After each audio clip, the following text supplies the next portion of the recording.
What's going on, guys? It's Scott or Zephyr, and we're back on the channel with an actual video, not a live stream, a video, which is really exciting because, to be honest, I haven't really consistently uploaded videos in a couple weeks to a month. I've just been really enjoying live stream recently, and obviously I've been doing that a lot, so I haven't really posted anything besides highlights and stuff like that from like the Apex streams. But today, we're uploading something a bit different. It's not Apex Legends, but don't worry, because there is plenty of that coming. I haven't played for a couple weeks, and I am quite excited to hop back on and grind again. But today I'm making a video on Fallout 76, and I've done something similar before, but today I'm going to be telling you guys why you are sleeping on Fallout 76, and I want you guys to hear me out. So without further ado, let's begin. So to start with, guys, it is no secret that Fallout 76 had probably one of the rockiest launches that any video game ever has in history. The game was awful, and I'll say that now. I played on release, I love Fallout, and on the first day I played for a couple hours, and then I didn't pick the game up for at least 6 months after that.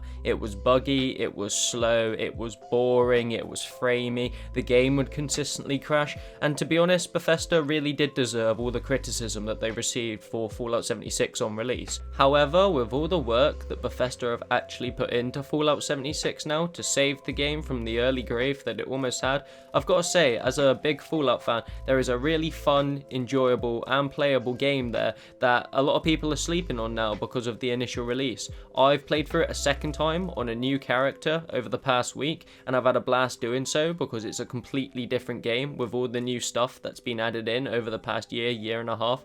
I've got some friends who have started playing through it and are playing through it and are having an actual blast playing through the game itself. And I've got to say, if you're letting your opinion be based on the initial release of Fallout 76 back in November of 2018, then you are really mistaken, and you need to go back and play it again, because I honestly think there is such a solid game here now that I have so much fun playing every single day over Apex Legends at this current moment in time, and Modern Warfare and Warzone and all these other games that are coming out, and it's pretty much the only game I'm playing right now. So let's actually get into why I think Fallout 76 deserves more recognition than it currently actually gets. So to start with, as I've just mentioned, I played through the game fully, including the Wastelanders DLC, twice now. On my original character that I started with, and then I played 6 months after the game came out and finished it on when there was no NPCs or people or any of that sort of jazz in the game. And my new character that I've just built, a stealth AR build that I've just played through the game in the past week or two on, and I've had a great time because it's a completely new game. Everywhere you'd originally visit in the game that had no NPCs, pretty much that was one of the biggest things about Fallout 76. There was no one in the world to speak to. It was just filled with other online players. Well, that's completely changed. Any story quest you do for the original main quest in Fallout 76, there are people at all of the locations that initially, when the game came out, there weren't. All of these people have dialogue options. You can talk to them about the quest you're currently on, about the location that they're actually posted at. You can talk to them about them. It's nice. It's like it was in the original Fallout games. It was, as said just a second ago, one of the biggest things that people took on board when they played Fallout 76, that there was no one to talk to, because that was so unheard of in a Fallout game, a massive open world RPG filled with quests, but not a single person in that. Well, obviously Bethesda saw that and saw the complaints about that with Fallout 76's initial release, and in the Wastelanders update they completely changed that, and they let people know about that on the run up to Wastelanders release. They said that it would be worth replaying the game with a new character, because your information that you'd actually obtained through playing the main game or replaying the main game on a new character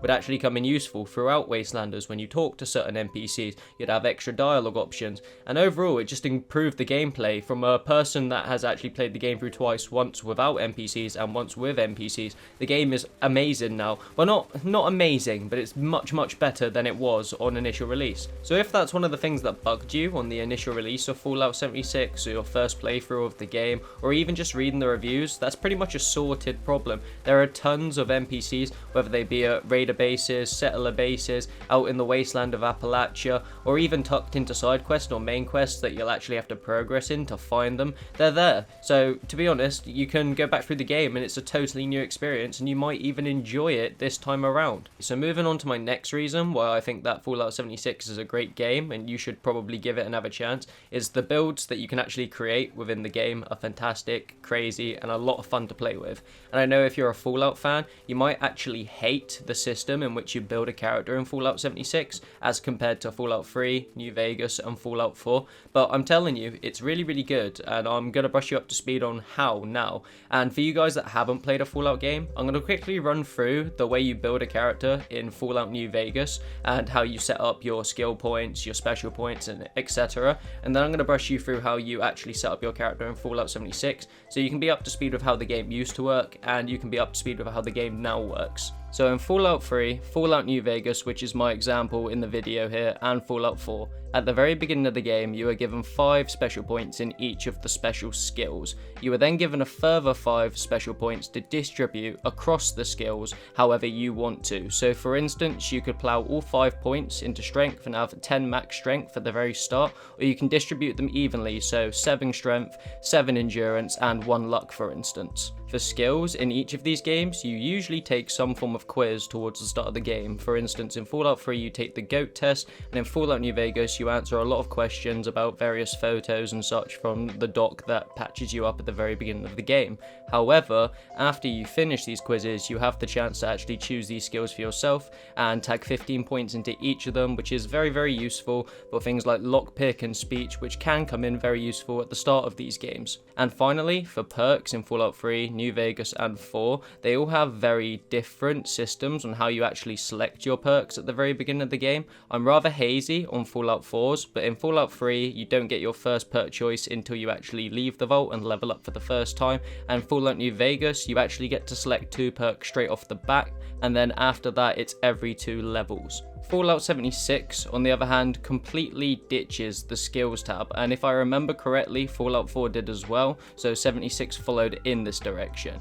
Instead, it introduces skills as perk cards, and the special system, although it is there, works in a different way also. So when you start a fresh character in Fallout 76, all of your special skills are set at 1, and then every level from 1 up to 50, you get a point to put into a special skill, and you also get a perk card choice. Every 5 levels, you get a perk card pack, which drops you 4 random perks, which can be quite useful if you get decent perks, and then it allows you to customize perks as you want willy-nilly throughout the entire game, meaning even if you're level 150 you can take a perk off whenever you want and add a new one on. For instance, I always use the hard bargain perk, which gives you better vendor selling prices when you go to a vendor, but I'll only use it when I go to a vendor. So as soon as I'm going to a vendor to sell stuff, I open my perks tab, I take whatever perks I have in my charisma tab off, I slap hard bargain on, and I can make more money just for doing that. Once I'm done, I can just take it off, put my original perk cards back on, and I've made more money, but I've not had to sacrifice anything. Once you hit level 50 in Fallout 76, you would have added the maximum amount of special points to your special skills that you can.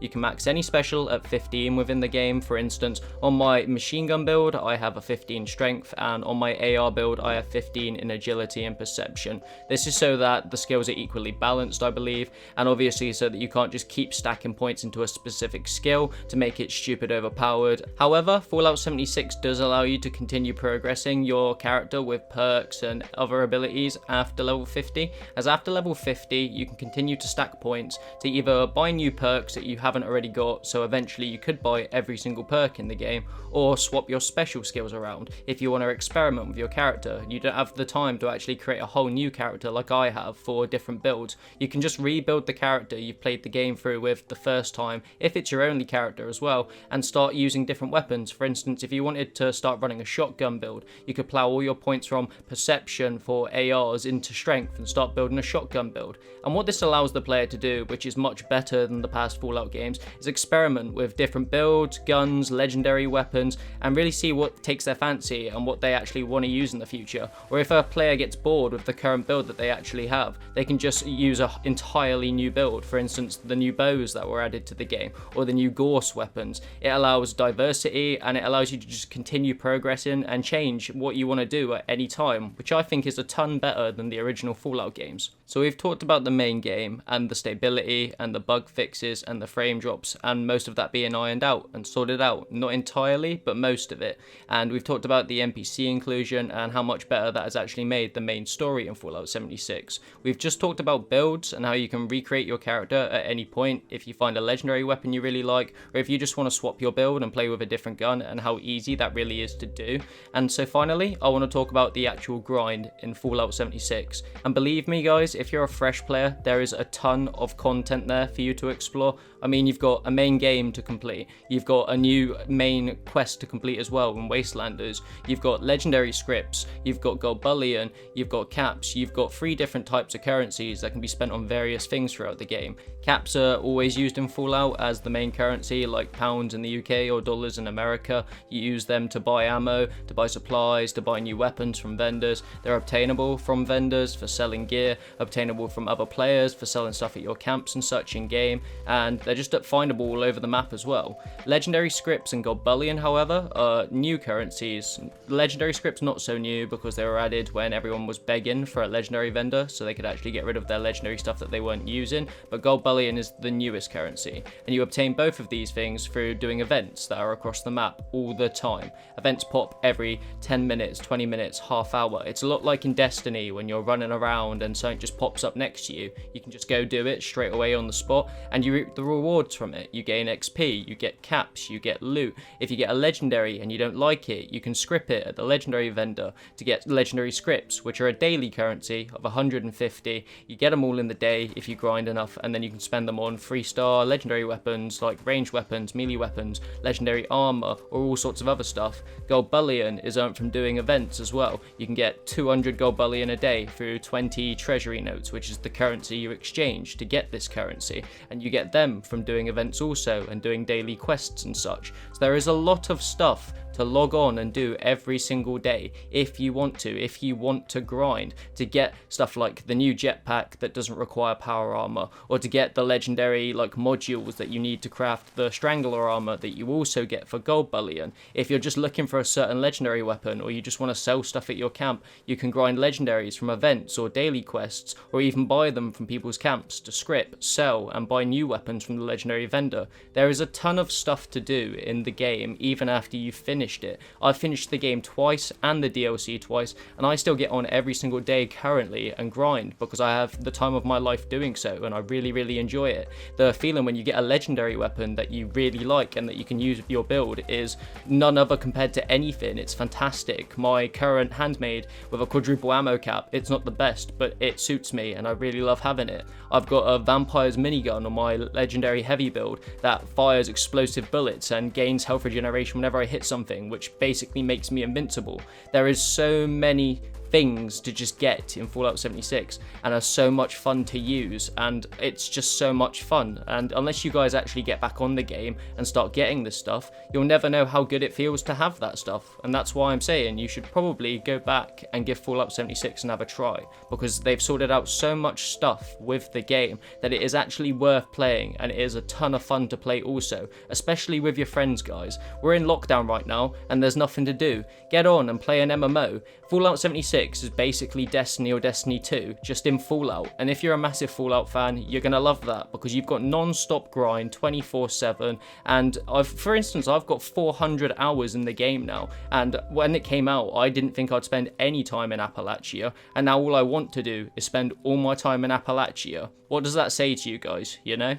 Is Fallout 76 a perfect game? No. Is any really good game a perfect game, however? Maybe The Last of Us 2 that's just come out, even though I'm not a massive fan of The Last of Us series, a lot of people absolutely love it and are calling it the blockbuster of gaming. Yes, a game like that's perfect, but a lot of games aren't. For instance, Modern Warfare this year, for instance, Battlefield 5, it's not the most favourite Battlefield game that's ever come out, and that's understandable because there's a lot of flaws in that game compared to like Battlefield 1 or Battlefield Bad Company 2. You know, it happens, but just because the game has flaws does not mean it's not fun, it's not enjoyable, and that it's unplayable. They've spent a lot of time trying to work 76 out, and as much as I hated them on the day of release like a lot of people did. I really respect the amount of energy and consistency they've spent with the game, spending time fixing the stuff that was wrong, listening to the players, and how they've actually shaped the game into what it is now. As said, is Fallout 76 a perfect game? No, but is it a hell of a lot of fun currently? Yes, and if anything, just take from this video that it is a lot of fun now, and I really do recommend that you guys at least give it another try. There is a hell of a lot more stuff going on in the game that I could run through now, but I don't want to overextend this video, and it'd be like 30-40 minutes long if I went through everything with you guys. But if this video at least interests you, then go look up more stuff on Fallout 76, maybe buy the game. You can get it for like £10-15 now. It's dirt cheap, and maybe come back and comment on this video if you do so, and let me know what sort of experience you have with Fallout 76, because I'd sure as hell love to hear what people think after going back and replaying the game. But anyway, thank you so much to you guys that have made it this far in the video. I know I've droned on for a long time, but I really do hope it's kind of been informative and kind of given you a different opinion, and maybe you'll actually pick the game up and let me know what you think of it. If you've enjoyed the video, leave a like. I really appreciate that. It lets me know you guys are enjoying the content, and it also makes me really happy. So if you're new to the channel, leave a subscription and turn your post notifications on so that you never miss a video from me if you want to see more. If you're playing through Fallout 76, or you're going to pick it up, or you've just recently picked it up, or you know, that kind of thing, then leave a comment on the video and tell me what you think of the game, what you think's right, what you think's wrong, what your issues are. I'd love to hear it. And if you guys wouldn't mind supporting me and want some grips or such for your controllers, your Nintendo Switch, all that sort of stuff, because they've got it all, go to fadegrips.store, use my code Zephr20, you get 20% off any order you make on there, and I can tell you right now, the grips are fantastic, and they are a really good company. So anyway, thank you guys, it's been Scott or Zephr. I've had a great time making this video, I hope you've enjoyed watching it, and I'll see you in the next one.